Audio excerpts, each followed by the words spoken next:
ఇప్పుడు వచ్చే డెంగ్యూ జ్వరాలు కానీ వైరల్ జ్వరాలకు కానీ మీరు భయపడుతున్నారా? సో అలాంటి ఏం భయం లేదు, భయపడకండి.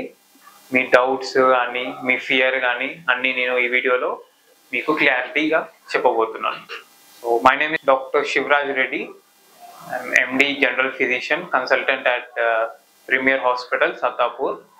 సో నేను ముఖ్యంగా ఈ వీడియోలో మీకు ఏమి చెప్పబోతున్నా అంటే అసలు డెంగ్యూ జ్వరం అంటే ఏంటి, వైరల్ జ్వరం అంటే ఏంటి, డెంగ్యూ జ్వరం వచ్చినప్పుడు ఏమేమి ప్రికాషన్స్ తీసుకోవాలి, ఎలా జాగ్రత్తలు తీసుకోవాలి, మీరు ఏ వార్నింగ్ సైన్స్ కానీ ఏ సిమ్టమ్స్ కానీ చూస్తే మీరు ఎక్కువ జాగ్రత్తలు తీసుకోవాలి, లేదంటే హాస్పిటల్కి ఎప్పుడు వెళ్ళాలి, ఎప్పుడు డాక్టర్ని కలవాలి, అసలు డెంగ్యూ జ్వరం అంటే భయపడాలా ఏంటి అనేది దాని గురించి మీకు చెప్పబోతున్నాను. సో ఫస్ట్ ముఖ్యంగా ఏంటంటే ఈ డెంగ్యూ జ్వరం అనేది దోమల వల్ల మనకి మస్కిటోస్ కుట్టడం వల్ల వస్తుంటది జనరల్గా. సో ఆ మస్కిటోస్ బైట్ వల్ల డెంగ్యూ జ్వరం అనేది వస్తుంటది. సో అది డెంగ్యూ జ్వరం అనేది పాజిటివ్ రావాలని ఏమీ లేదు, చాలా మందికి నెగిటివ్ కూడా వస్తుంటది, కానీ డెంగ్యూ లక్షణాలు మాత్రం అన్ని కనిపిస్తుంటాయి. సో దాన్ని మనం ఏంటంటే డెంగ్యూ జ్వరం లానే ట్రీట్ చేసుకుంటూ వైరల్ జ్వరం అంటాం జనరల్గా. సో వైరల్ జ్వరం లాగా ట్రీట్ చేసుకుంటూ దాని మెడికేషన్ మనం స్టార్ట్ చేస్తూ ఉంటాం. సో కొంతమందికి ఏంటంటే డెంగ్యూ జ్వరం వచ్చినప్పుడు కొంతమందికి డెంగ్యూ పాజిటివ్ వస్తుంది. సో అది మనకి డెంగ్యూ జ్వరం వచ్చినప్పుడు with in 2 to 3 days symptoms అనేవి మనకు తెలుస్తుంటాయి. సో ముఖ్యంగా ఎలాంటి సిమ్టమ్స్ ఎలాంటి లక్షణాలు ఉంటాయి అంటే బాగా హై గ్రేడ్ ఫీవర్ వస్తుంటది, మనం మెడికేషన్ తీసుకున్న తర్వాత కూడా జ్వరం అనేది తగ్గుతుంటది, కానీ మళ్ళీ జ్వరం అనేది వస్తుంటది. అండ్ విపరీతమైన బాడీ పెయిన్స్ వస్తుంటాయి, క్రాంప్స్ వస్తుంటాయి, హెడ్ ఏక్ ఉంటుంది. కొంతమందికి ఏంటంటే అబ్డామినల్ డిస్కంఫర్ట్ అంటే జీఈ ప్రాబ్లమ్స్ లాంటి మోషన్స్ కానీ వామిటింగ్స్ కానీ కూడా వస్తుంటాయి.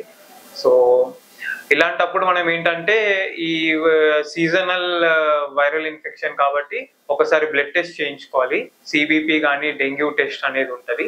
So with in first 3-4 days మీరు చేయించుకుంటున్నారంటే ఇది డెంగ్యూ NS1 ఒకటి చేయించుకుంటే సరిపోతుంది. సో అందులోనే మనకు తెలుస్తుంది వెదర్ డెంగ్యూ జ్వరం ఉందా లేదా అనేది. సో అప్పుడు డెంగ్యూ పాజిటివ్ వచ్చినప్పుడు మీరు ఏం చేయాలంటే అంత ప్యానిక్ అవ్వాల్సిన అవసరం లేదు. సో మనం ఏంటంటే సిబిపి రిపోర్ట్ ని మానిటర్ చేసుకుంటూ జనరల్గా ఏంటంటే ప్లేట్లెట్స్ అనేవి పడిపోతుంటాయి డెంగ్యూ జ్వరంలో. సో 8వ రోజు 10వ రోజు దాకా కూడా కొంతమందికి పడిపోతూ ఉంటాయి, డ్రాప్ అవుతూ ఉంటాయి. సో మనం ఏం చేస్తామంటే జనరల్గా ఈ ప్లేట్లెట్స్ అనేవి మానిటర్ చేసుకుంటాం. సో ఈ వార్నింగ్ సైన్స్ అనేది ఏంటంటే అది ఆ వార్నింగ్ సైన్స్ ని చూసుకుంటూ మనం ఎక్కువ జాగ్రత్తలు తీసుకోవాల్సి వస్తుంటుంది డెంగ్యూ జ్వరంలో. సో ఆ వార్నింగ్ సైన్స్ ఎలా ఉంటాయంటే బాడీ పైన ర్యాష్ రావడం కానీ, లేదంటే మనం మోషన్ వెళ్తుంటే మోషన్ బ్లాక్ కలర్ గా రావడం కానీ ఇలాంటి లక్షణాలు కనిపిస్తుంటాయి అన్నమాట. అప్పుడు ఏంటంటే ప్లేట్లెట్స్ పడిపోతున్నాయి, అగ్రెసివ్ గా పడిపోతున్నాయి. సో మనం ఇమీడియట్ కేర్ తీసుకొని దానికి ట్రీట్మెంట్ ఇవ్వాల్సి వస్తుంటది. సో ఆ ప్లేట్లెట్స్ ఎప్పుడైతే డ్రాస్టిక్ గా పడిపోతున్నాయో అప్పుడు ఇమీడియట్ గా హాస్పిటల్కి రావాలి, డాక్టర్ ని కలవాల్సి వస్తుంది. అండ్ మీరు డాక్టర్ అడ్వైజ్ తీసుకోవాలి. డాక్టర్ ఎలా చెప్తే మీరు అలా పాటిస్తుంటే మీకు ఎలాంటి భయం అవసరం లేదు. సో కొంతమందికి ఏంటంటే ప్లేట్లెట్స్ పడిపోయినా కూడా ఈ వార్నింగ్ సైన్స్ అనేవి ఉండవు అన్నమాట. సో అలాంటప్పుడు ఏంటంటే భయపడాల్సిన అవసరం లేదు. జస్ట్ మనం ఏంటంటే వాటర్ ఇంటేక్ బాగా తీసుకుంటూ దాన్ని ఏంటంటే మన ఫుడ్ ద్వారా మన ఇమ్యూనిటీ సిస్టమ్ పెంచుకుంటుంటే అది సపోర్టివ్ ట్రీట్మెంట్ లా ఉంటది అనమాట. సో దాని గురించి భయపడాల్సిన అవసరం లేదు. సో ఇంకా ముఖ్యంగా ఏంటంటే ఈ ప్రికాషన్స్ డెంగ్యూ జ్వరం రాకుండా ఉండడానికి మనం ఏం చేసుకోవాలంటే మెయిన్ గా మన సరౌండింగ్స్ నీట్గా ఉంచుకోవాలి.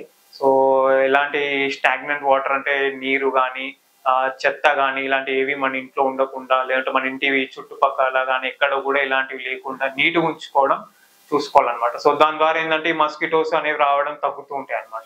సో మనం ఏంటంటే ఇంట్లో ఉన్నప్పుడు కూడా డోర్స్ కానీ విండోస్ కానీ మస్కిటో నెట్స్ ఇవన్నీ పెట్టుకొని మస్కిటోస్ ని అవాయిడ్ చేయడము. ఓకేనా. సో ఇంట్లో ఈగలు కానీ ఇలాంటివి ఏం లేకుండా కూడా చూసుకోవాలి. సో ఏంటంటే మన ఇమ్యూనిటీ సిస్టమ్ అనేది కూడా పెంచుకుంటూ ఉండాలి. అంటే we need to take proper food అనమాట, డైట్ అనేది బాగా తీసుకోవాలి.